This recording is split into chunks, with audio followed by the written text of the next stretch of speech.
When will the Pete Alonso saga end? Andy Martino gives us the latest on that. Plus, Steve Gelbs let us know what's going on with Vladimir Guerrero Jr. Is he going to sign prior to the season? And will he get traded? If not, we're going to break down all of that next on MetCast.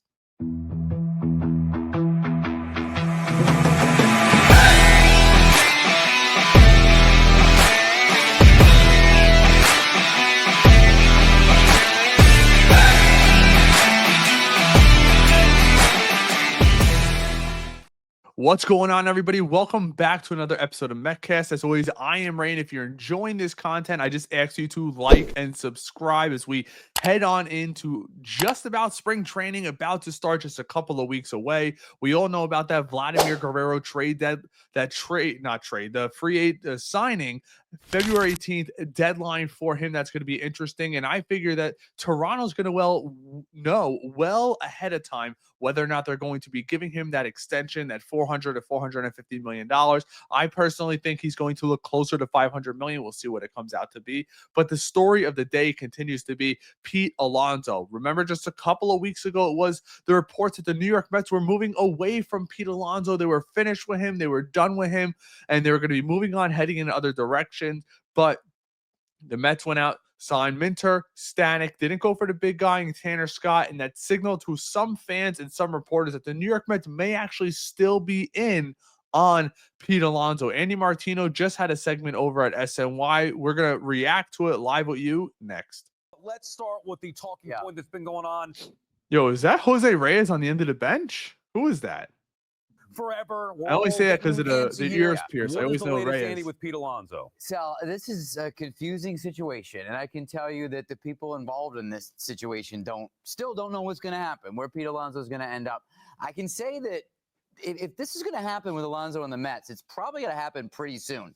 You got spring training opening next week. You've got both a player that I'm sure wants to know what's going to happen in his life. You got a team that needs to know what's going to happen with them and how they can plan for their season. So this has got to be, for me, something to watch in the near future, whether it's hours or days or whatever. The people involved. The reason why I want this done now and not down the road is very simple. I don't want Mark Vientos to start struggling in the field at first base, or knowing he has to learn a new position and takes away from learning to adjust to the league that's going to adjust to him in this year coming up at the plate. We've seen it time and time again. Some guys are asked to switch positions on defense, and now it starts to affect them on offense. You bring Alonso in, there's no question who's at first, who's at shortstop, who's at third. You're really just worrying about second base, which is going to belong to Jeff McNeil. I know a lot of fans are not happy about that, but if the Mets are not able to move off of him, it's going to belong to Jeff McNeil. I also think the New York Mets probably have a contingency trade already in the works in regard to Starling Marte, who they actively told we're going to shop him to get into a better situation. Pat Ragazzo reported at the winter meetings that the New York Mets had talks with several teams in regard to Starling Marte, eating some of that contract, but then being able to get rid of him, maybe get a little bit of a better prospect back, but get him in a better situation. But that's why I want this done right now. I don't want to wait until the second week of spring training. Now, all of a sudden, you're like, hey, Vientos, stop taking your stuff at first base and go to third. I want him just getting reps at third. And everything that we've seen indicates that's what he's doing. The New York Mets released a video of him doing his workouts. He's throwing in the field. He's not playing first base. They haven't showed any video of him taking first base drills, despite supposedly telling him and Brett Beatty to start taking reps over at first base. Brett Beatty is not a first baseman. I don't know why they would even say that, but maybe they're trying to gain leverage with Alonso. That's probably a possibility, but I want this resolved, and I want it resolved like now. Involved here need resolution. Look, we know that the Mets have offered him what is an above market salary for what first basemen are currently making. That's known. That's out there. So is Pete going to take it from the Mets? Right. Think about that. The Mets are offering him above market. There's no doubt about it. It's a short-term deal, yes, but his play has not warranted a long-term deal. That $200 million contract, it was never coming his way. He should have accepted that 7-year contract. He got greedy, fired his agent, hired Scott Boras, was probably promised the world, and we all know what happened with that. Mets are not. I think everybody needs to know pretty soon. Yeah, I mean, goodness, at some point you'd say that both sides. But we already got to this point, it felt like a couple weeks ago when you reported that the Mets felt like he was going to sign elsewhere and they were ready to move on. And now, look, as we know now, I'm not breaking news here to say there have been conversations since. And what changed, the Mets believed he was moving on because he turned them down. And it's weeks later and he hasn't signed anywhere. So it's like, okay, is this going to work or not? And like I said, it's also what Andy's not reporting there is allegedly, and I haven't confirmed this, so I'm going to say allegedly, after that Amazing Day event and all those comments, Pete flew to New York. I don't know whether or not Pete Alonso and Steve Cohen met. Maybe they met with Scott Boras, but supposedly that may have had some impact on Pete and his feelings on returning. Originally, we heard Pete Alonso was ready to go to Toronto. It was Scott Boras trying to drag the New York Mets back in to negotiate. Now it seems like things are kind of changed and it's the other way around. Pete wants to be a Met. I really feel that. It's just something, it's coming down to it here. Like, stay tuned. It's got to happen soon. And that's the update we have with Andy Martino. Nothing crazy, but it's going to happen soon. From what people have told me that are close to the Mets organization, that the New York Mets want this resolved, but well before spring training. Well before. That could be a week before, which would pretty much be the start of next week. I think it's going to get resolved. It might get resolved over the weekend. If it does break, we'll be sure to bring you a live episode right away whenever possible. Obviously, I have my daughter and my family, but right away we'll get live. We have a couple things in the works. Hopefully we get Terry Collins on before the season starts. We have a couple other writers supposedly coming on.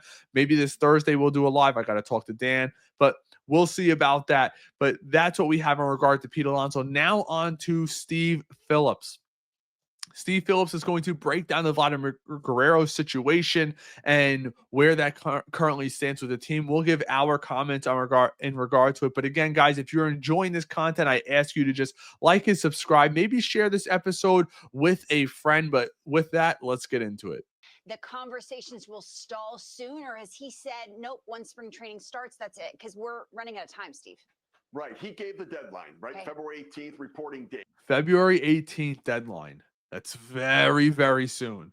And I think Toronto's going to know well before February 18th if this is going to get done. I mean, supposedly this has been in the work for months.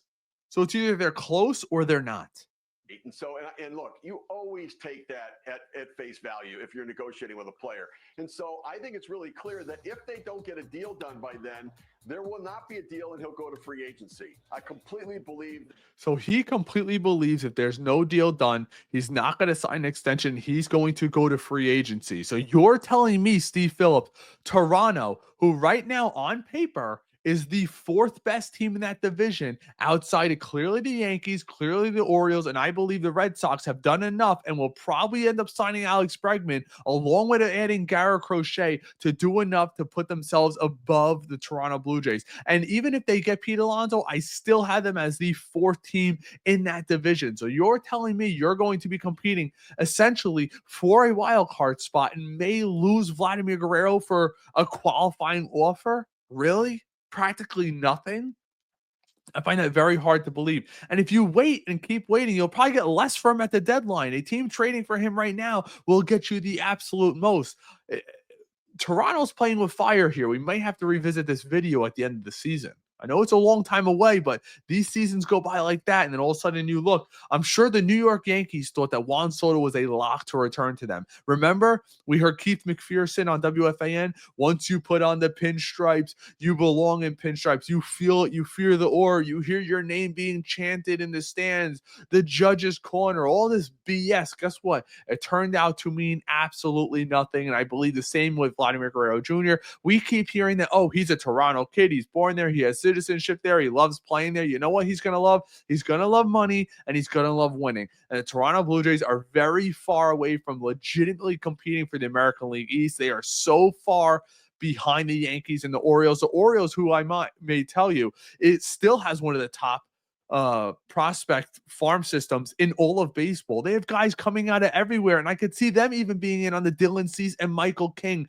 Those rumors have been about since they lost to Corbin Burns. Maybe they add one of those guys and extend them. The possibilities are endless, but they are well behind all three of those teams, in my opinion. That's their strategy, their plan, and I don't blame them. The clock pressure helps negotiations. Now, the fact that they haven't made Pete Alonso an offer that he can't refuse makes me think that maybe there is some traction with Vladdy, and they are moving along with this, and that they might. It's funny he says that because every report out there is, oh no, they're going to add Vladdy even with getting Alonso. We're going to move Vladdy to third. BS. Get something done. There've been varying reports on it. They're close. They're not close. They're at 400+ million on it. It's going to start with a 4 in at least, and probably 450 million probably to get a deal done. But because they haven't made the offer to Alonso that has him say, forget the Mets, I'm in. Like, if you want Alonso, give him a 4-year deal. The Mets are at 3 at, less than 25. That's just irresponsible, Steve. There's a reason why no other team's willing to do that. There's a reason. Analytics do not show good things with Pete Alonso. The last 2 years have really, really hurt his value. You know what?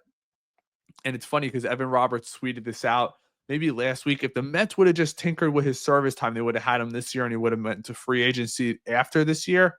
When you look back at it, might have been the right thing to do.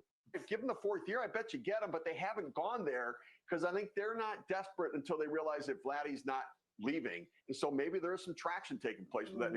And that's what we have in regard to Pete Alonso and Vladimir Guerrero Jr. Those are the 2 updates that we're bringing to you today. Let me know down in the comments what you think in regard to all of this. Would you trade for Vlad Guerrero? And I know the question continues to be out there. Would you be willing to trade a Brandon Sproat for him if you know you're going to get a contract extension? Something to think about, something to consider. Obviously, a lot of people say, oh, wait till next year. You know my thoughts on that. I'm one of those fans. I am so tired of waiting till next year, waiting to next year, waiting to next year. I want to win now, and I want to win often, and that's where it stands with me. But again, let me know what you guys think down in the comments. If you're enjoying this segment, please like and subscribe. Shout this out maybe to another Mets friend of yours. Help us grow this community, and as content comes in, we'll be sure to bring you everything. Until next time, take care.